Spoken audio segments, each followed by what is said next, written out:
அன்பார்ந்த மாணவர்களுக்கு தாமிரபரணி பொறியியல் கல்லூரியின் வணக்கங்கள்.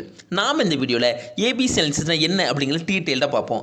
ஏபிசி அனாலிசிஸ் என்பது ஆல்வேஸ் பெட்டர் கண்ட்ரோல், அதாவது இது ஒரு வணிக நிர்வாக நுட்பமாகும். சரக்கு பொருட்களை வணிகத்திற்கான முக்கியத்துவம் மற்றும் மதிப்பின் அடிப்படையில் 3 குழுக்களாக வகைப்படுத்தப்படுகிறது. இது தேவை, செலவு மற்றும் இடர் தரவுகளை அடிப்படையாக கொண்டது.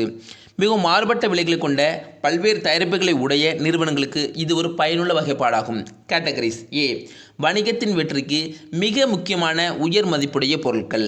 பி, நடுத்தர மதிப்புள்ள பொருட்கள், முக்கியமானவைதான் ஆனால் ஏ பொருட்கள் அளவுக்கு இல்லை.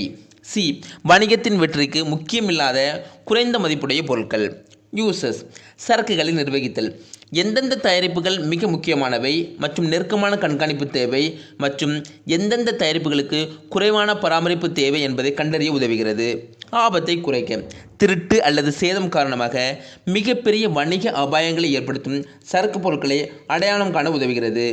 நேரத்திற்கு முன்னுரிமை, கிடங்கு மேலாளர்கள் மற்றும் பிற விநியோக சங்கிலி வல்லுநர்கள் தங்கள் நேரத்தை முன்னுரிமைப்படுத்த உதவுகிறது.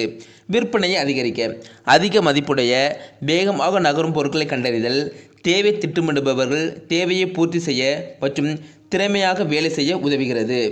அட்வான்டேஜஸ்: மேம்படுத்தப்பட்ட சரக்கு மேலாண்மை, சிறந்த விற்பனை முன்கணிப்பு, சிறந்த விலை, மேம்படுத்தப்பட்ட சப்ளையர் உறவுகள், சிறந்த வாடிக்கையாளர் சேவை, சிறந்த வள ஒதுக்கீடு மற்றும் தானியங்கு சரக்கு மேலாண்மை.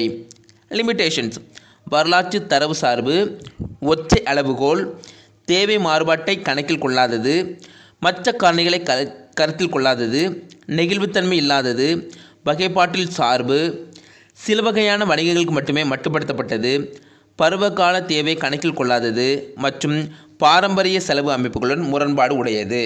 நன்றி, வணக்கம்.